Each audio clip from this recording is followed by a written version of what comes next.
the gods in the Iliad play a very active and human part, and indeed they may be said in a sense to be more human than the men themselves. They are passionate, sensual, vindictive.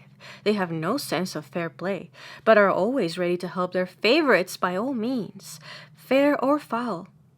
When Patroclus is to die, he is stripped of his armor and beaten half senseless by Apollo, and delivered over in this helpless state to Euphorbus and Hector. And Hector, in his turn, is cheated and beguiled to his death by Athena. In the chariot race, which is described in the 23rd book, Athena wrecks the car of Eumelus to secure the victory of Diomed. And the same goddess interferes in the foot race on behalf of Odysseus, whom she loves like a mother. We have already remarked, in the introduction to the Odyssey, that the only humorous scenes in the Iliad are those in which the gods play the chief or sole part. And, in fact, the want of dignity and decorum which we find in these mighty beings is simply astonishing. The battle of the gods, which is introduced with such pomp and parade, ends in the broadest farce. In the 5th book, Ares roars and bellows like a beast when he is wounded by the spear of Diomed, and Aphrodite, whose hand has been scratched, goes whimpering and whining to her mother for comfort. Only in a few passages do we find a great and worthy conception of the divine nature, as in the famous lines in the 1st book, when Zeus nods his immortal head, confirming his oath to Thetis, and in the sublime description of Poseidon at the beginning of the 13th book. At the head of the Olympian hierarchy stands Zeus, the lord of the sky, who divides with his brothers, Hades and Poseidon, the empire of the universe. He is the highest in power and authority, and with him rests the final decision in all the disputes of Olympus. But this genial and patriarchal deity is not without his troubles. He rules over a disorderly household, and his purposes are constantly thwarted by the lesser powers who reign under him. In his heart of hearts, he favors Priam and the Trojans, but he is a fond and indulgent father and husband, and Hera his wife, and Athena his daughter, cherish an implacable hatred against Troy and all things Trojan. The reason for this bitter animosity does not appear, for the judgment of Paris, which is the cause assigned by later legends, is only mentioned in one passage of doubtful authenticity. Hera is described as a lady of shrewish and vixenish temper. As a lady of shrewish and vixenish temper. She will never be satisfied, says Zeus, until she has gone down into Troy and eaten Priam and all his people raw. Her human counterpart is Hecuba, who would like, she says, to tear out the heart of Achilles and devour it. On the side of the Trojans are Apollo, Artemis, Hephaestus, the river god Scamander, and Leto. Such are the gods of Homer, and such the national divinities of Greece.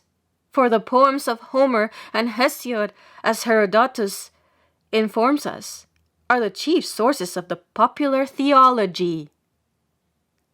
Small wonder, then, that the more earnest minds of a later age were much occupied by the endeavor to raise and purify the accepted mythology, or that Plato excludes Homer, the great magician, from his scheme of reformed education.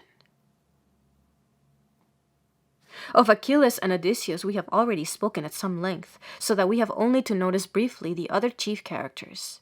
At the head of the Greek army stands Agamemnon, whose authority rests on his personal prowess, his vast wealth, and the extent of his dominions. In the absence of Achilles, he shares with Ajax and Diomed the highest place among the warriors of Greece.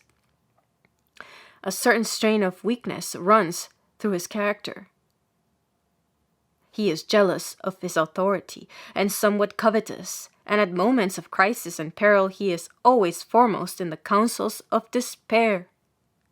Next to him in rank comes Menelaus, his brother, an amiable but somewhat feeble prince, to whom the poet shows a certain playful tenderness, such as is felt by chivalrous natures towards a woman or a child. The most knightly figure on the Greek side is the young Diomed, whose wonderful exploits fill so large a space in the earlier part of the poem.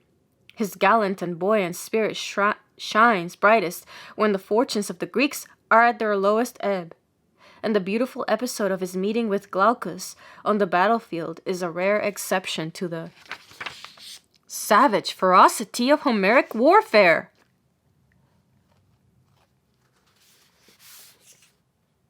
After Achilles, the mightiest champion of Greece, is the great Telamonian Ajax. He is a giant in stature and strength, and is the chief bulwark of the Greeks against the impetuous valor of Hector. In character he is modest and unassuming. He lacks the brilliant qualities of Achilles, though equal to him in sheer physical force. He is the type of the rugged soldier, such as we find among the Spartans of a later date, loyal to his prince, a faithful comrade, ever at the post of danger, ever prompt to help where the need is sorest. His plain, frank nature views with contempt the fantastic pride of Achilles, whose frightful egoism and indifference to the sufferings of his countrymen revolt and disgust him. This list may fitly be closed with the name of Nestor, the clear-voiced orator, from whose lips flowed eloquence sweeter than honey. As becomes his age, he assumes the office of peacemaker between Agamemnon and Achilles. In spite of his 80 years, he still takes the field and fights in the van, though his arm is now of less value than his head. With regard to his eloquence, it can hardly be said, judging by the specimen preserved, that he is quite worthy of his reputation. He is, in fact, garrulous, rambling, and tedious, though in these qualities he is even surpassed by the aged Phoenix, who has played the part of male nurse to Achilles, and excels in a style of oratory dear to the professional guardians of childhood. The great champion of the Trojans is Hector, the son of Priam and Hecuba. His character is, in every respect, a contrast to that of Achilles. With him the claims of king and country ever come first, though he is not indifferent to personal distinction. He falls very far short of the ideal knight, without fear and without reproach. In these qualities he seems to be eclipsed by Glaucus and Sarpedon. Sarpedon, the princess of Lycia, whose beautiful friendship finds its most illustrious record in the immortal lines of the 12th book. The finest exposition in the world of the principle involved in the words, noblesse oblige. Hector, on the other hand, is full of weakness. At one time he is faint-hearted and has to be recalled to the duties of his great position by the reproaches of those who serve under him. At another time he is overbold, and his rashness brings upon the Trojans overwhelming disaster. Yet, with all this, his character is full of interest. In his great moments he rises to sublime heights of heroism. He does not shrink from the consequences of his actions, but goes to certain death with the spirit of a patriot and martyr. He is a mirror of knightly courtesy, kind and gentle even to the guilty and the fallen. And his last meeting with Andromache is hardly to be matched for beauty and pathos in all literature. A bare mention must suffice for Priam, the white-haired king, and the most tragic figure in the poem. Paris, the curled darling of Aphrodite, a mere beautiful animal, without soul or conscience, and the lovely passion-stricken Helen, whose strange story seems to have a closer affinity with medieval romance than with classical antiquity. One word must be added on the frequent comparisons or similes which form one of the most characteristic features of the poem. At least half the Iliad is occupied with descriptions of battle, and Homeric warfare is exceedingly simple and uniform, consisting almost entirely of single combats between individual chieftains, or wholesale slaughter wrought by some puissant arm on the promiscuous herd of soldiers. To render so To render so unpromising a theme interesting and attractive must have taxed the skill and invention of the poet to their utmost limit, and his principal resources for attaining this end is in the lavish use of the simile. In those parts of the poem where much is to be told in little space, this ornament occurs rarely, or not at all. In the first book, which is crowded with incidents, not a single simile is used.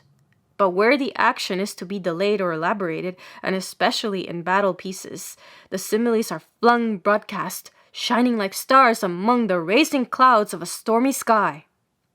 Every corner of nature and every province of human life are ransacked to furnish illustrations of the eternal drama of battle and murder and sudden death. In a moment we are rapt by the magic of the poets from the steam and squalor of slaughter to some busy scene of human industry or some living picture, grand, lovely, or terrible, drawn from the great panorama of nature. Nothing is too great, nothing too little to furnish material for this splendid treasury of poetry. It would be easy to discourse for pages on this fascinating subject, but we must content ourselves with the above brief hint, and we'll conclude our remarks by declaring our full agreement with those who regard the similes in the Iliad as the chief glory and beauty in the first and the greatest of epic poems.